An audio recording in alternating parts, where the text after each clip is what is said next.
we have 3 iodides on that carbon. Okay? There are no more protons to deprotonate here. Alright? And back to my random comment, which isn't so random now. This hydroxide, again, can attack that carbonyl. But this time, it has some place that it can go. Okay? So, attacks the carbonyl. Alright? What does that look like? Well,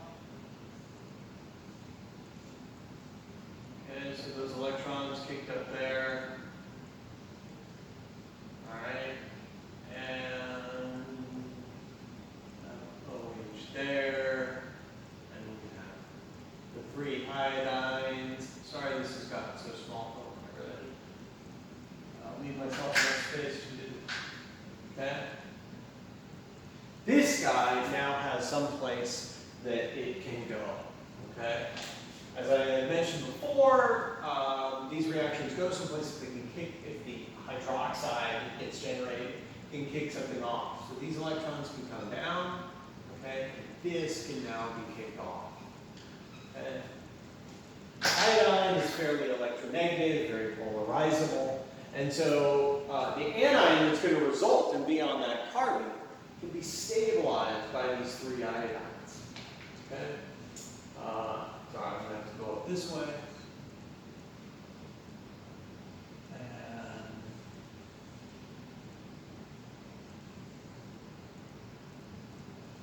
that OH and that OH, and then this guy got kicked off.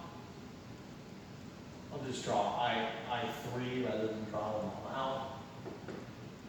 That's an anion. Again, that anion is stabilized by having 3 iodines on there. Back at this point, when there was 2 iodines on there, and I said the hydroxide could go here, 2 iodines are not enough to stabilize the anion if this guy gets kicked off. But 3 is. And so that chunk can get kicked off, and that anion, that carbanion, is stable. Okay? The very last step is simply actually,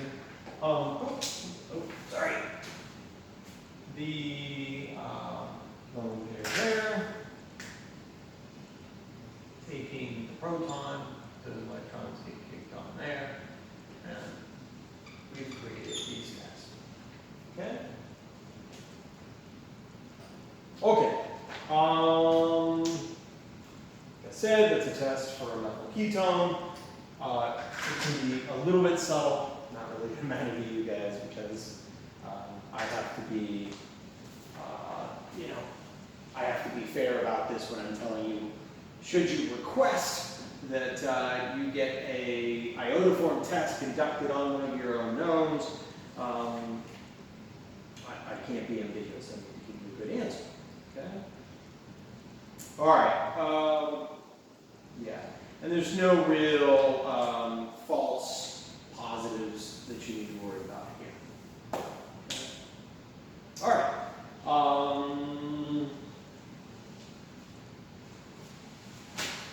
So I'll do one more, and that's going to be the Tollens test for aldehydes.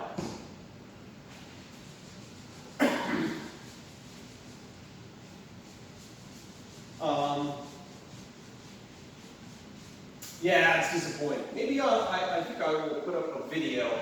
I'm sure there's a YouTube video doing the Tollens test. It's kind of neat. Makes this, what you end up doing is making, you take silver 1, okay, silver plus, and it gets reduced to silver metal. And that silver metal creates sort of a mirror around the bottom of the test tube, okay? So it's kind of a neat little test. And your aldehyde gets oxidized to the carboxylic acid, but it's actually the silver being reduced that tells you, that gives you the indication that you have a positive test. Okay? All right, so,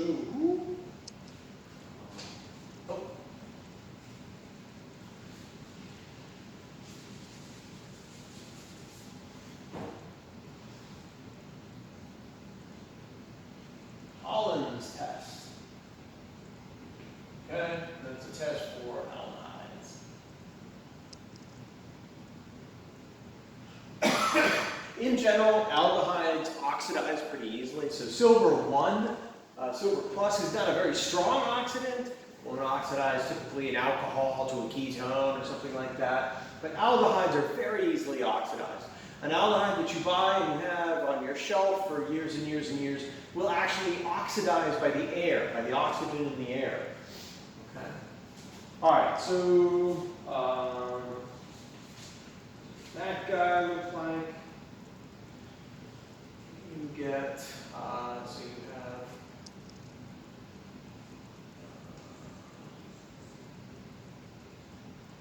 my printout didn't work out very well with this.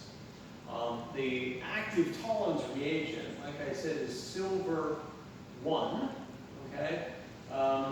Something you shouldn't really learn in general chemistry. If you happen to go on and take inorganic chemistry, you may learn that a lot of ions like to have what's called a ligand. A ligand is, it's not a counterion, so it's not an anion, but it's something that is attracted and sort of travels with the ion. And the ligand in this case is ammonia.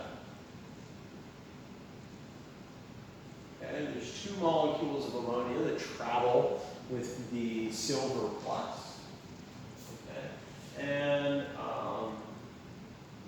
at the end of this, you get silver metal. That's a symbol, that little knot symbol is a symbol for in its elemental state, silver in its elemental state. Okay, and you get the carboxylic acid, as I mentioned.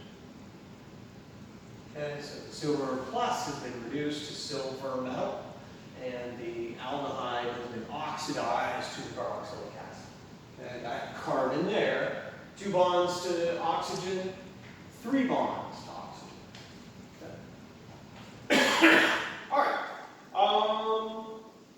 So the first step is the silver plus can actually act like a Lewis acid with the carbonyl. Lewis acid is something that is accepts an electron pair. Okay, so the carbonyl of the aldehyde has an electron pair, and so that guy can actually attach. Okay.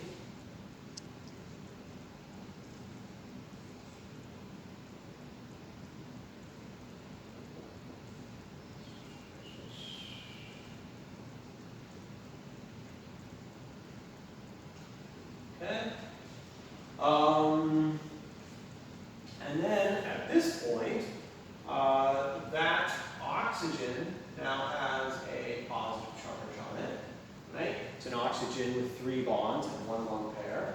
Okay, its formal charge is +1. Just like we saw in the DNP test, that makes that carbonyl carbon highly partial positive. Okay, and there's plenty of water around in this reaction. A water molecule is attracted to the carbon. Okay.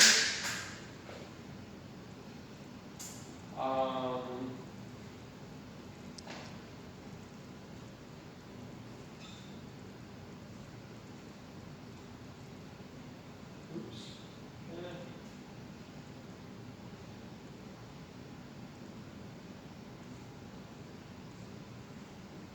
Silver next to ammonia ligands. Okay, because these electrons are not there. Now it's an oxygen with 2 single bonds and a lone pair, and 2 lone pairs, so neutral. Okay. There's a lot of ammonia around when we form this reactive reagent. So the ammonia actually can deprotonate this adduct. Okay. And right there is where you have when the water attacks there, that's where you get the oxygen that's ultimately going to be in your carboxylic acid. It's that water molecule is pretty much never going to let go again. Okay. All right, so the result of those curved arrows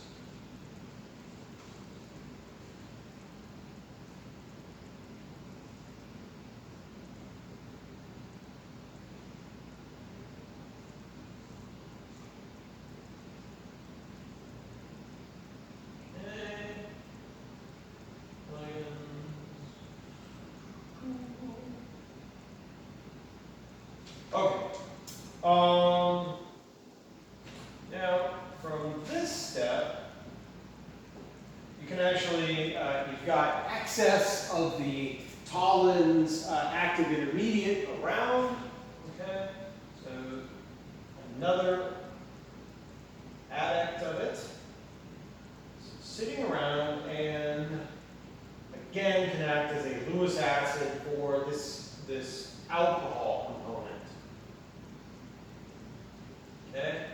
You have a silver cation, you've got lone pairs that can be attracted to that. Okay? You can get attachment again. This is kind of a long mechanism, a little bit like DNP, or both, all these mechanisms are a little bit involved, but they're pretty cool. Hopefully you've read the outline for what you need to do for the Unknowns project, and so you are aware that you need to do some mechanisms in your introduction, and you get to choose your mechanisms, okay? So these may be, any of the mechanisms I've done today would be obviously perfectly good choices. Okay? All right, so what do we get from that? Oh, okay, so we have our oxygen still attached to our silver with its ligands. Okay, here's our H. Here's our OH. It's now attached to the silver with two ligands. And that puts a positive charge on that off. Okay. That will get deprotonated. Again, plenty of ammonia around. Ammonia is a relatively good base. Okay, and grab those electrons, or grab that proton, those electrons go there, back onto the oxygen, and now we'll have a neutral adduct.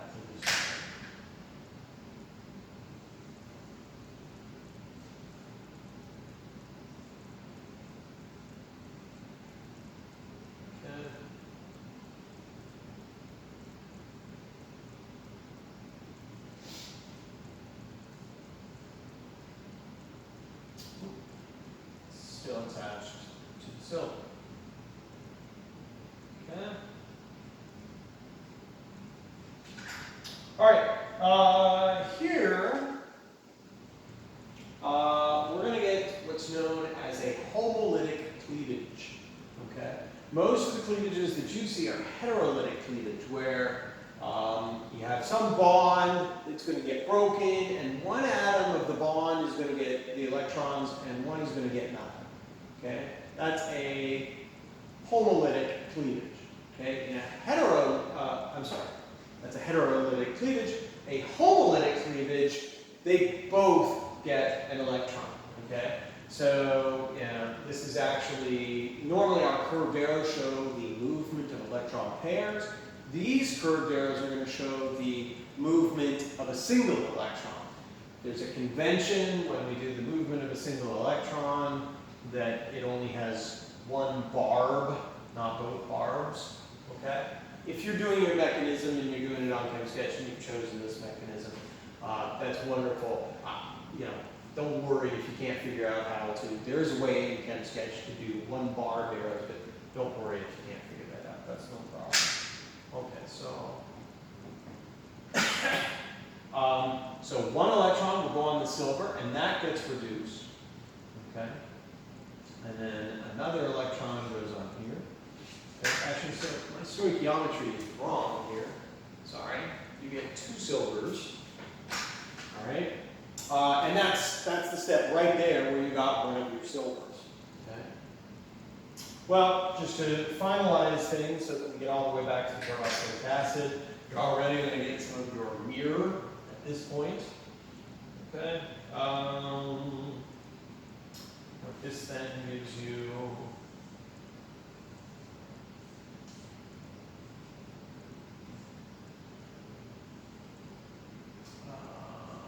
okay, still attached to the silver. Its ligand. This one is longer attached to the silver. It is a radical. Okay. What that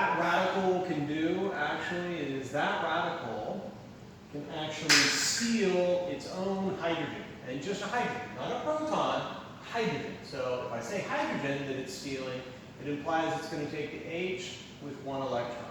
Okay, so this guy is going to come down here to steal this guy. You're going to get a homolytic cleavage here. Okay, so this is just going to break apart. That carbon will get one electron. This H will get one electron, which it's using to make a new sigma bond here. Okay. Almost there. Super cool mechanism. Sorry, for completeness, I really should show one more arrow. That electron is just going to come and sit on that carbon there. Okay. So,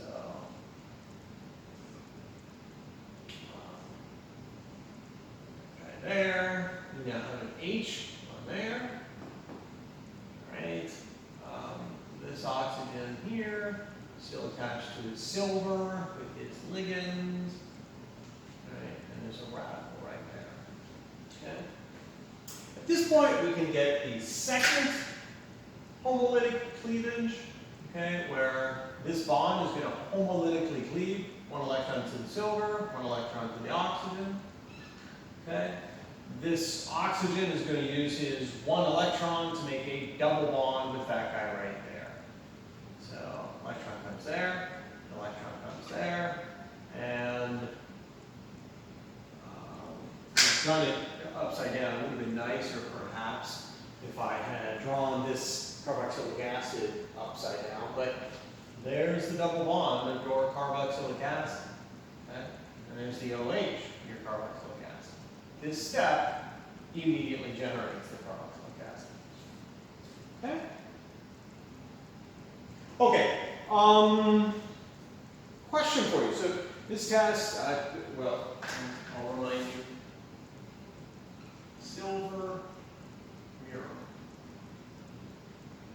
Okay. As I said, ketones are not, they're actually very hard to oxidize. So ketones will not react under these conditions. You'll get no reaction, okay? No silver mirror. Right? So again, to reiterate, if you get a positive DNP test, you should really do both a Tollens and an Iodoform. Okay? Let me ask you, you can think about it, there's nobody here to answer me, so I'll have to give you the answer in a minute, but could you have a positive DNP test and then a negative Iodoform and a negative Tollens? Is that okay, or has there been a mistake? Have I screwed up somehow? Okay. I'll take a moment. Pause it, think about it. I'm positive, think about it. Okay. All right, so no, you have not screwed up. What that would mean, you got a negative Tollens test, you know you don't have an aldehyde. You got a negative Iodoform test, you know you don't have a methyl ketone, but you could have a non-methyl ketone. Some ketone that doesn't have a methyl group on either side of it, and that's why you got a positive DNP test. Okay? All right. There's one last thing that I wanted to tell you about. And that is what's known as the bicarbonate test. Okay. The bicarbonate test is used to test for carboxylic acids. If you think your unknown is a carboxylic acid. Okay? And it's very simple. What you're going to do essentially is you're going to take a lot of your unknown, or if you were actually going to do it, you take a lot of your unknown and you mix it with bicarbonate. Okay? And what bicarbonate does in the presence of, carbonate. They both do it actually, but the test is carbonate. Carbonate? Jeez, I'm sorry. No, it's bicarbonate. I had it right. Sorry. What carbonate and bicarbonate both do with any sort of acid source is they bubble. Okay? Now you may remember, well, the whole reason I think I have a carboxylic acid is I mixed my unknown with bicarbonate. That's how I decided it was probably a carboxylic acid, not a phenol. Okay. Well, when you actually do the bicarbonate test, okay, so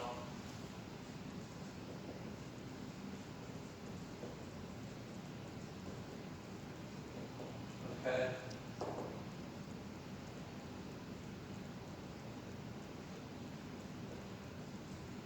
Okay, when you actually do the bicarbonate test, you use a lot more of your unknown so that it's dramatic. When you were doing your solubility test, there were probably bubbles, if it is indeed a carboxylic acid, but you're only supposed to use one drop or a couple drops.